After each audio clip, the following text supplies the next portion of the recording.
The Romans left us instructions for building aqueducts and blueprints for siege engines with exact dimensions.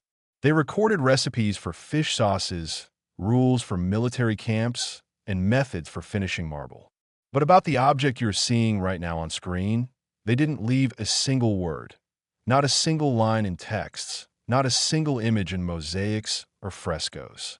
It is a hollow bronze dodecahedron with circular holes of various sizes and 20 spheres at its corners.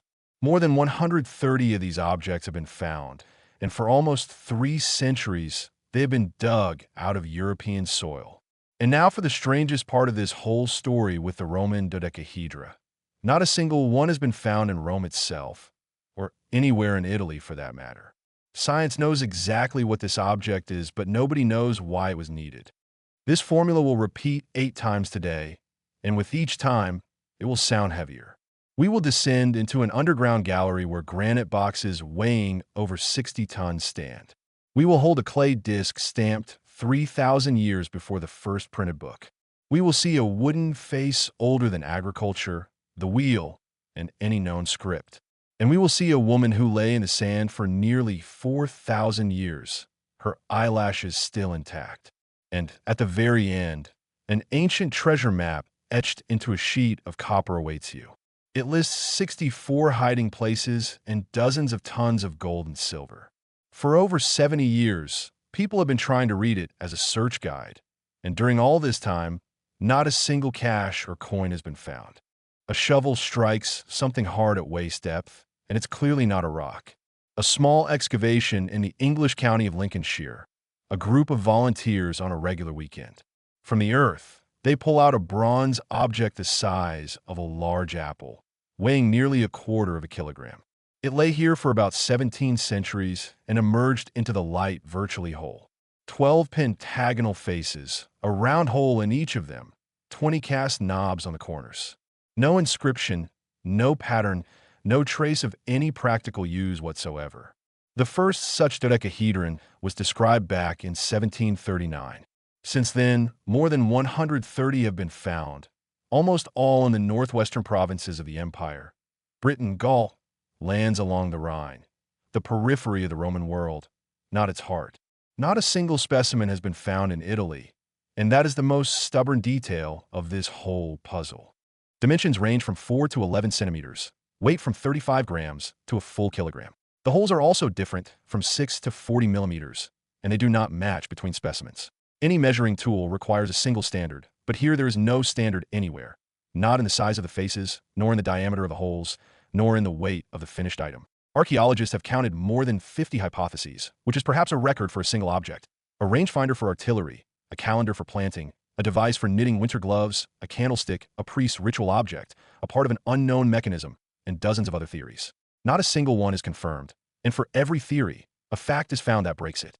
Against the knitting theory speaks the bronze itself. Far too expensive for an everyday household tool. In Arlof, Germany, a similar item was found with 20 faces and no holes at all. There is simply nothing to knit on such an object, yet it was made using the exact same technology. And the final detail that invalidates almost everything else: there are no traces of wear on them. An item that is worked with always wears down. These dodecahedrons look like unsold stock. In the alloy of the Lincolnshire specimen, there's about 27% lead, which is a lot.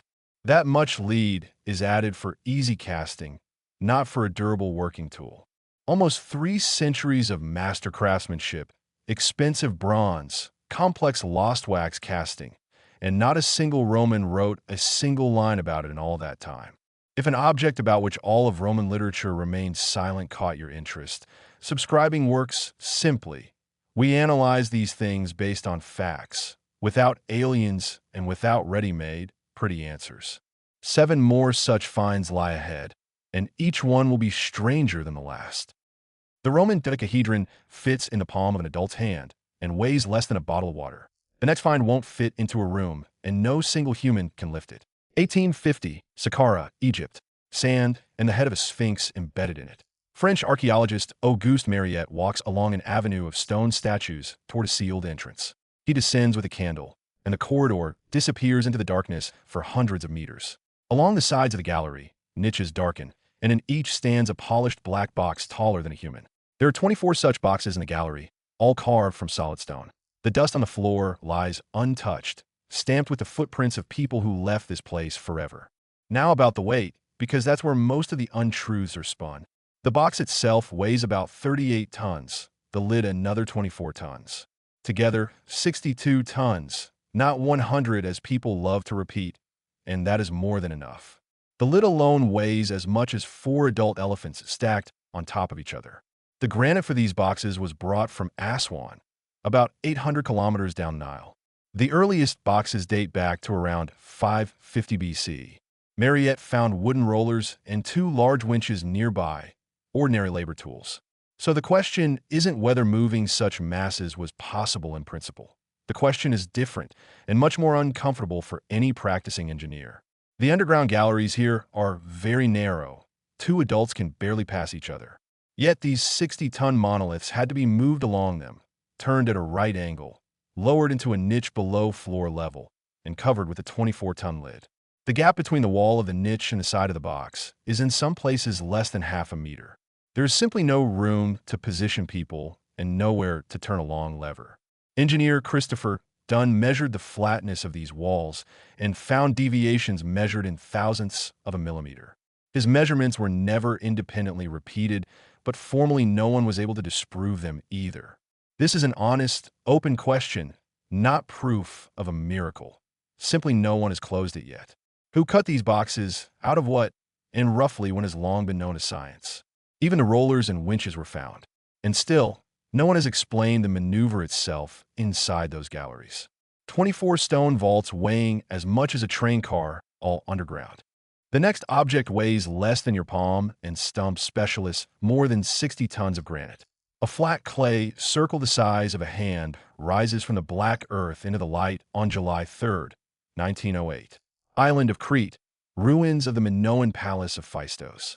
Italian archaeologist Luigi Pernier clears rubble in a basement room near the north wall. Diameter, about 16 centimeters. Both sides are covered in a dense spiral of characters. Birds, heads and feathered headdresses, a walking man, and dozens of other small figures. 241 signs, 45 unique symbols, 61 sign groups. But the main thing about this disc is not the drawings, but the method by which they were placed on the clay. Each sign was not scratched. It was stamped.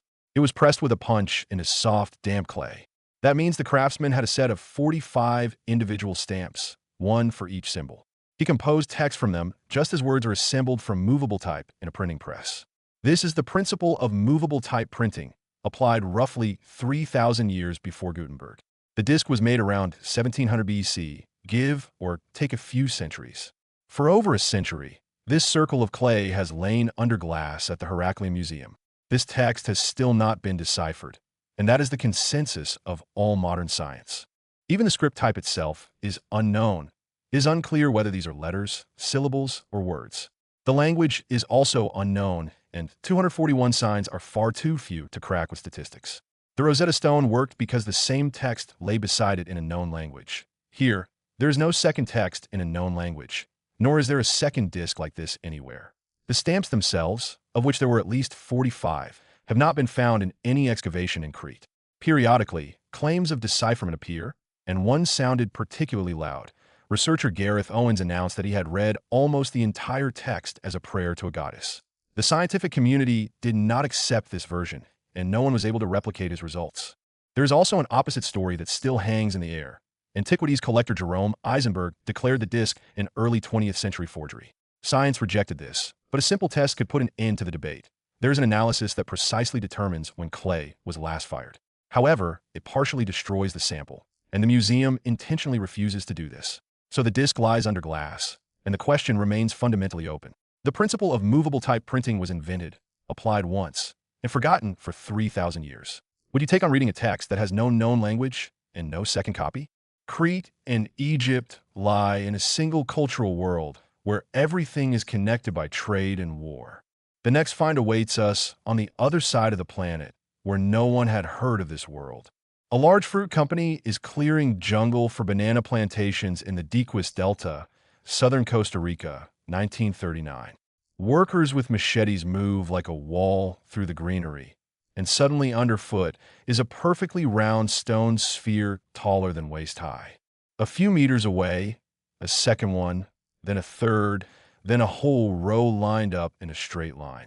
Many spheres were moved back then, and some were simply smashed in search of hidden gold. There was no gold inside any of them, but their original layout was lost. Today, over 300 such spheres are known, making it the largest collection in the world.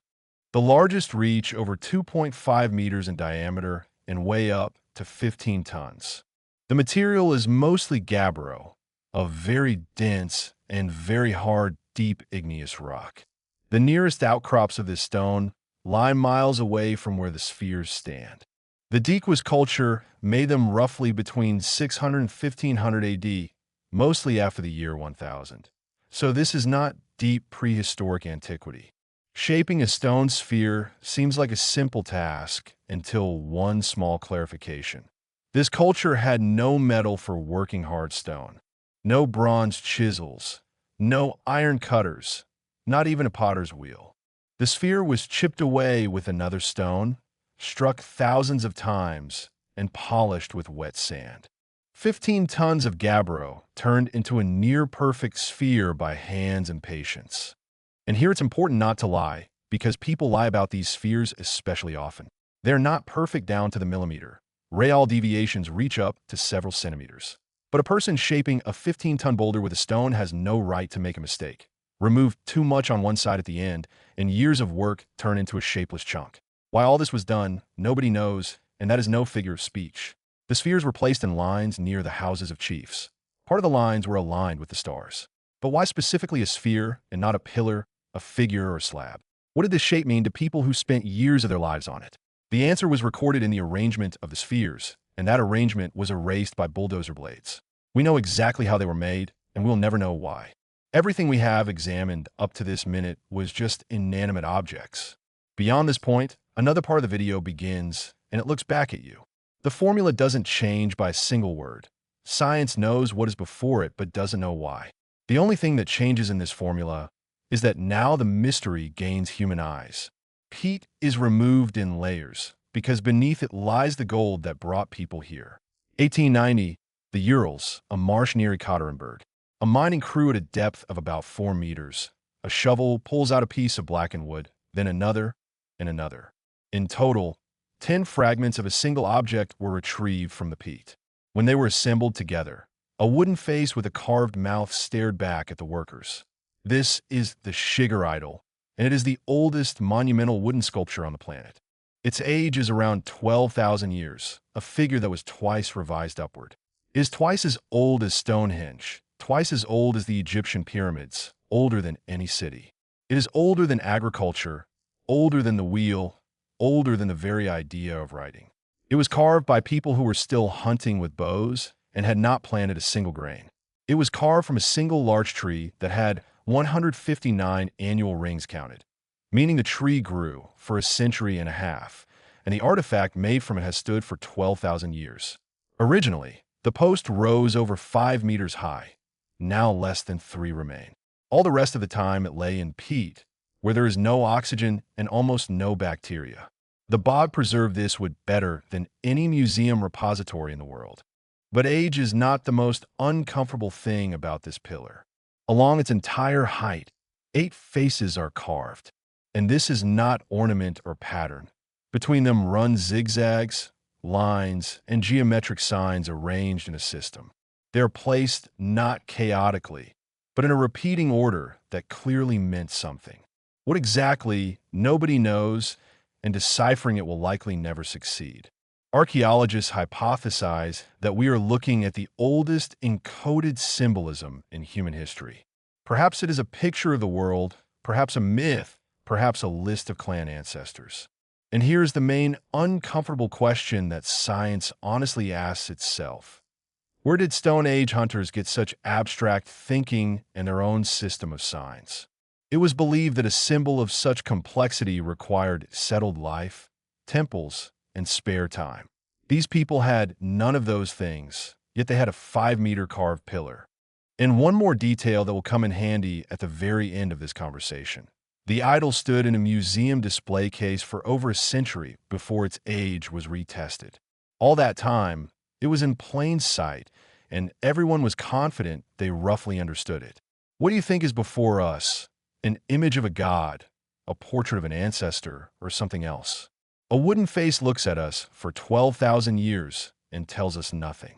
The next face belonged to a living person, and it preserved better than the wooden one. This is the Dariem Basin, western China, one of the driest and saltiest deserts on Earth. In the sand lies a woman buried here roughly 4,000 years ago. She still has hair, light with a reddish tint, braided into plaits.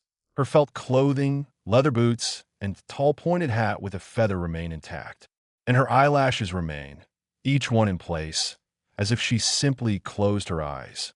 She is called the Beauty of Xiaohe, and at the Urumqi Museum, people are always standing beside her. Nobody embalmed her. The desert did everything on its own, without a single human intervention. Dry air, salt in the soil, complete absence of moisture. The body simply didn't have time to decompose. These people were buried in boats, in actual wooden boats in the middle of a desert with no rivers. Light hair and European features spawned a very loud and convenient theory that long ago, settlers from the distant West came to ancient China. The theory collapsed when scientists read the ancient genetic code of 13 such mummies. The result was published in a major scientific journal, and it confirmed nothing expected. There is no Western step admixture in them at all. That means they are not settlers from the West. Roughly 72% are descendants of ancient North Eurasians. The rest comes from ancient inhabitants of Northeast Asia, and there is nothing else. Simply put, the Beauty's closest relatives are indigenous Siberians and ancestors of Native Americans.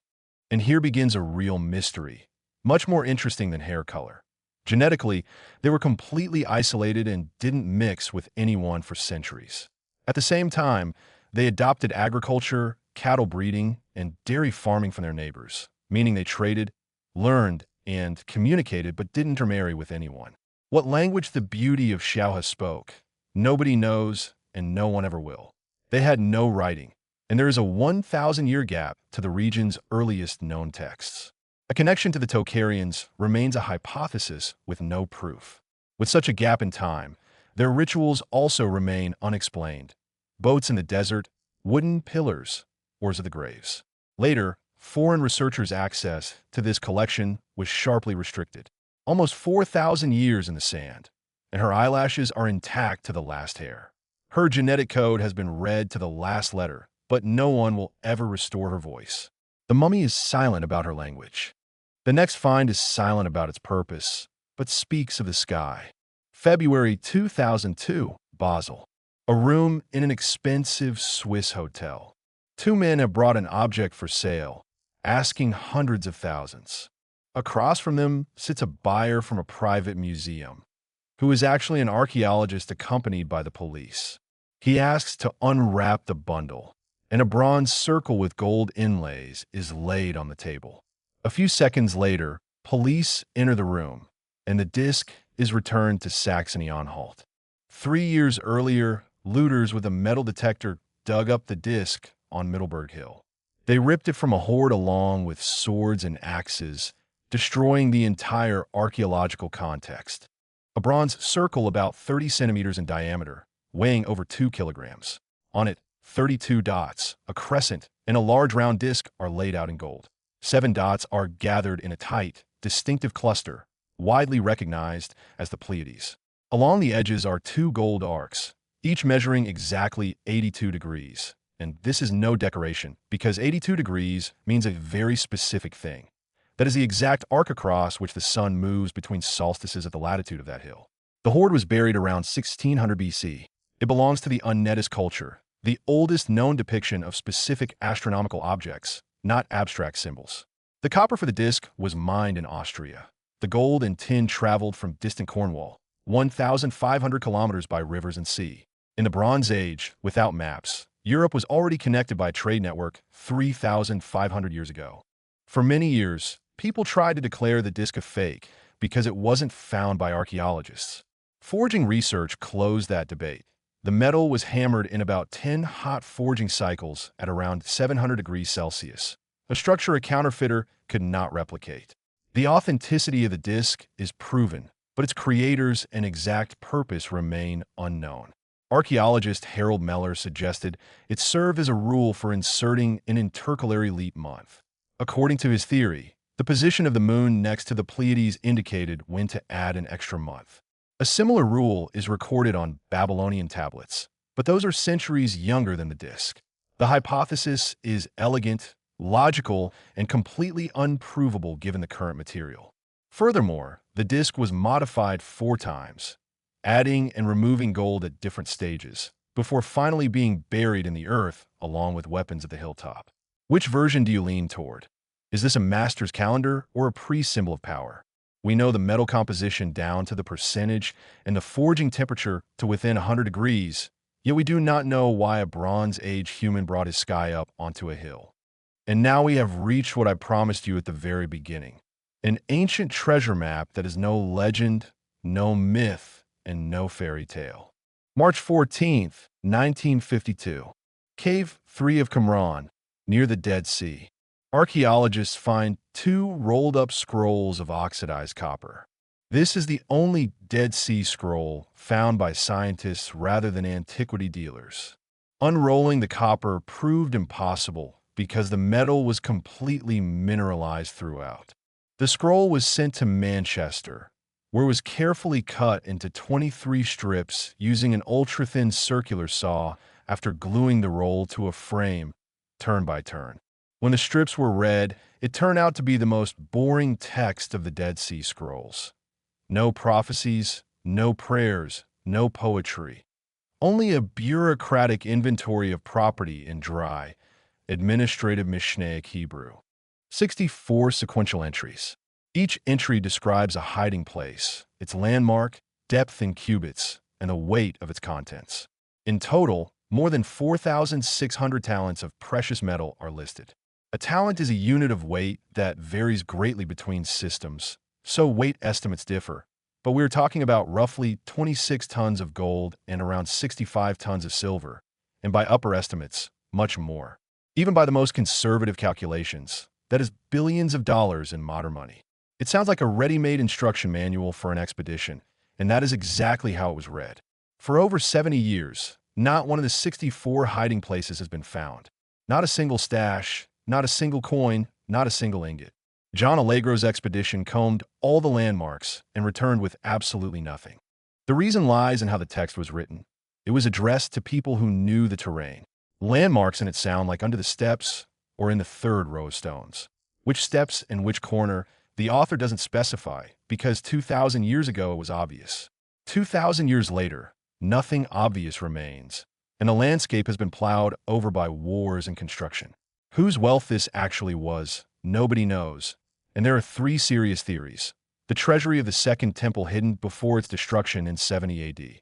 Funds of the Qumran community itself accumulated over decades of living in the desert, or money from a failed rebellion whose owners never returned for it. And there is one argument that makes this whole story truly compelling. Fairy tales are not chiseled with a punch into an expensive sheet of copper in bureaucratic language point by point. Nobody would waste expensive copper and an engraver's labor on an invented list. The audience splits right down the middle every single time without exception. The first camp is convinced the treasures exist and still lie in their hiding places. The second camp believes it is the most expensive piece of fiction in ancient history. Write in the comments which camp you belong to. I'm genuinely curious about the vote ratio. We started with a bronze dodecahedron that comfortably fits in your palm. It lies in an open display case, and you could look at it for a whole hour. Thousands of people passed by it without stopping even for a second. The Shigir Idol stood in a similar display case for over a century, and everyone was calm until someone asked it one simple question. How old are you really? The answer shifted the history of art back by thousands of years in a single publication. Not one of these 8 objects is hidden. All of them lie in plain sight. Science honestly tells us what they are made of, and when. And just as honestly, it admits it doesn't know why they were needed. The world's museums are full of ready-made answers to questions nobody has asked yet. So, which of these answers have you already walked past without stopping even once?